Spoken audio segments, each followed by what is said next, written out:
فاتح بیت المقدس سلطان صلاح الدین ایوبی رحمۃ اللہ علیہ۔ قسط نمبر 15۔ سلطان صلاح الدین ایوبی صبح کی نماز پڑھ کر فارغ ہوا ہی تھا کہ دربان نے اطلاع دی کہ علی بن سفیان آیا ہے۔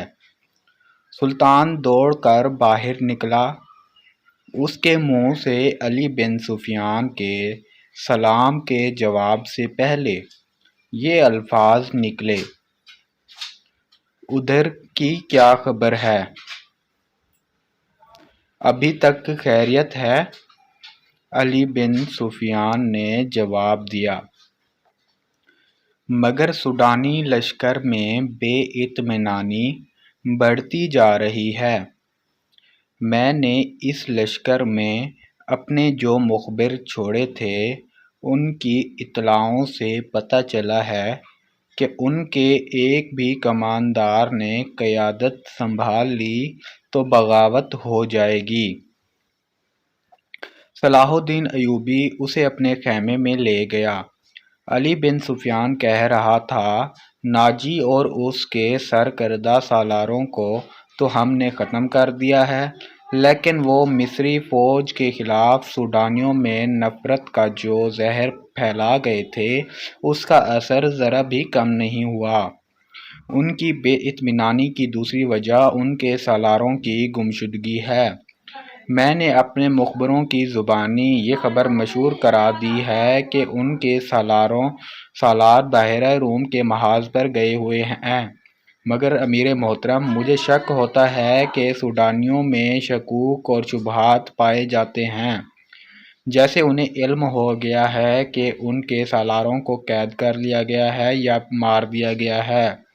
اگر بغاوت ہو گئی تو مصر میں ہمارے جو دستے ہیں وہ اسے دبا سکیں گے۔ صلاح الدین ایوبی نے پوچھا، کیا وہ 50,000 تجربہ کار فوج کا مقابلہ کر سکیں گے؟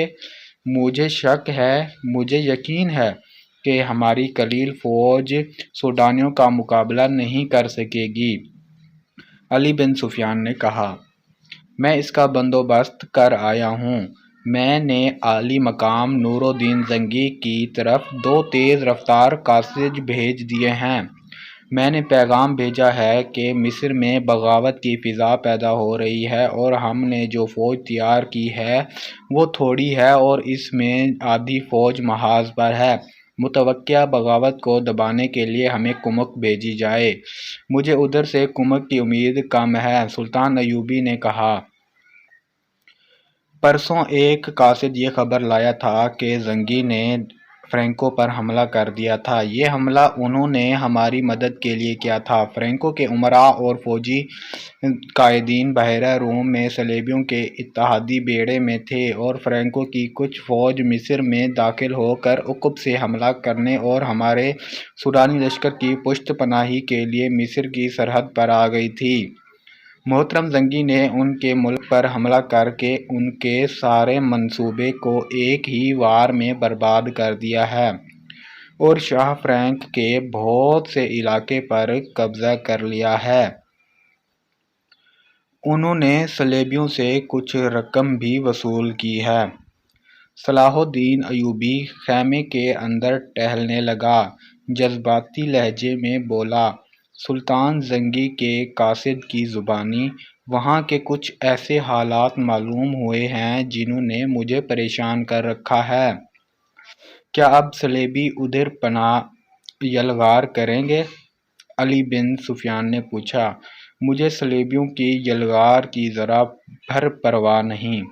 سلطان ایوبی نے جواب دیا، پریشانی یہ ہے کہ کفار کی یلغار کو روکنے والے شراب کے مٹکوں میں ڈوبے گئے ہیں۔ اسلام کے قلعے کے پاسبان حرم میں قید ہو گئے ہیں۔ عورت کی زلفوں نے انہیں پایۂ زنجیر کر دیا ہے۔ علی چچا اسد الدین شیر کو اسلام کی تاریخ کبھی فراموش نہیں کر سکے گی۔ کاش وہ آج زندہ ہوتے۔ میدان جنگ میں مجھے وہی لائے تھے۔ ہم نے دستے کی کمان کی ہے۔ میں اس کے ساتھ صلیبیوں کے محاصرہ میں 3 مہینے رہا ہوں۔ مجھے شیر کو ہمیشہ سبق دیا کرتے کہ گھبراہٹ اور خوف سے بچنا، تائید عز دی اور رضائے الہی کا قائل رہنا اور اسلام کا علم بلند رکھنا۔ میں شیر کو کی کمان میں مصریوں اور صلیبیوں کی خطرناک فوج کے خلاف بھی لڑتا رہا ہوں۔ سکندریہ میں محاصرے میں بھی رہا ہوں۔ شکست میرے سر پر آ گئی تھی۔ میرے مٹھی بھر عسکری بد فروشوں نے کفار کے ساتھ مل کر ہمارے لیے کیسے کیسے طوفان کھڑے کیے تھے، مگر میں گھبرایا نہیں۔ سب بد دل ہو کر چھوڑ دیا، مجھے سب دل ہوتے جا رہے تھے۔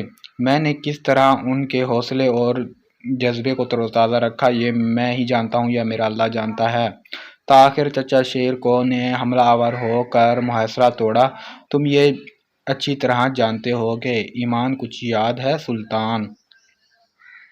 علی بن سفیان نے کہا، اس قدر مارکہ آرائیوں اور قتل و غارت کے بعد توقع تھی کہ مصری راہ راست پر آ جائیں گے، مگر ایک غدار مرتا ہے تو ایک اور اس کی جگہ لے لیتا ہے۔ میرا مشاہدہ یہ ہے کہ غدار کمزور خلافت کی پیداوار ہوتے ہیں۔ اگر فاطمی خلافت حرم میں گم نہ ہو جاتی تو آج آپ صلیبیوں سے یورپ میں لڑ رہے ہوتے، مگر ہمارے غدار بھائی انہیں سلطنت اسلامیہ سے باہر نہیں جانے دے رہے۔ جب بادشاہ عیش و عشرت میں پڑ جائیں تو رعایا میں بھی کچھ لوگ بادشاہی کے خواب دیکھنے لگ جاتے ہیں۔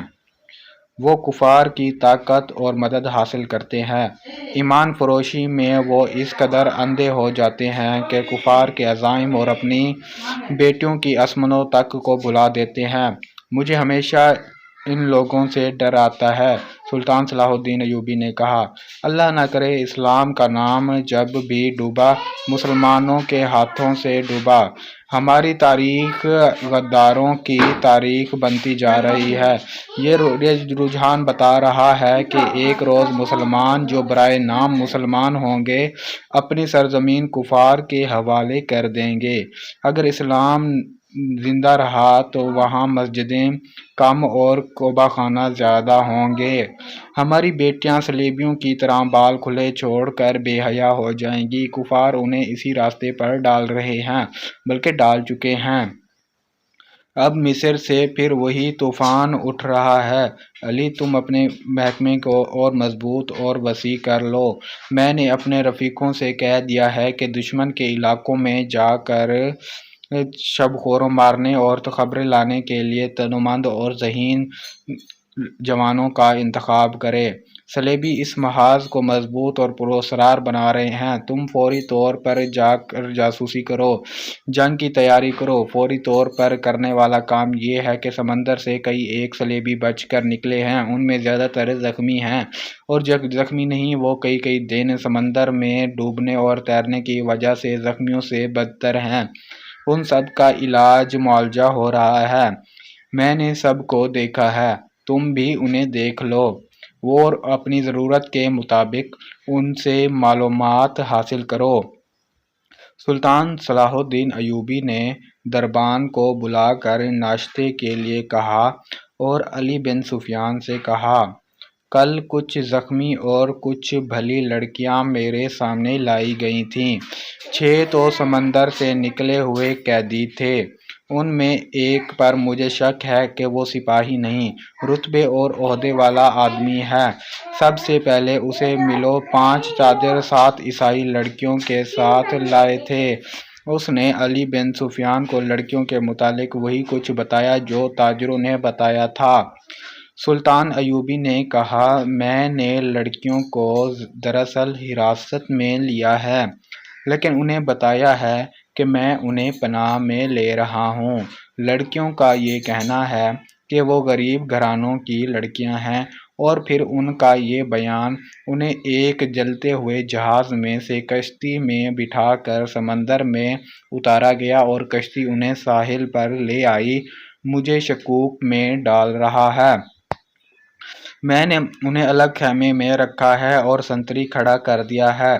تم ناشتے کے فوراً بعد اس قیدی اور ان لڑکیوں کو دیکھو۔ آخر میں صلاح الدین ایوبی نے مسکرا کر کہا، کل دن کے وقت ساحل پر ٹہلتے ہوئے مجھ پر ایک تیر چلایا گیا تھا جو میرے پاؤں کے درمیان ریت میں لگا۔ اس نے تیر علی بن سفیان کو دے کر کہا، علاقہ چٹانی تھا، محافظ تلاش اور تعاقب کے لیے بہت دوڑے مگر انہیں کوئی تیر انداز نہیں ملا۔ اس علاقے سے انہیں یہ 5 تاجر ملے، انہیں محافظ میرے پاس لے آئے، انہوں نے یہ 7 لڑکیاں بھی میرے حوالے کیں اور چلے گئے۔ اور وہ چلے گئے؟ علی بن سفیان نے سلطان صلاح الدین ایوبی سے حیرت سے کہا، آپ نے انہیں جانے کی اجازت دے دی؟ محافظوں نے ان کے سامان کی تلاشی لی تھی۔ سلطان ایوبی نے کہا، ان سے ایسی کوئی چیز برآمد نہیں ہوئی جس سے ان پر شک ہوتا۔ علی بن سفیان تیر کو غور سے دیکھتا رہا اور بولا، سلطان اور چراغ رساں کی نظر میں بڑا فرق ہوتا ہے، میں سب سے پہلے ان تاجروں کو پکڑنے کی کوشش کروں گا۔ علی بن سفیان صلاح الدین ایوبی کے خیمے سے باہر نکلا تو دربان نے اسے کہا،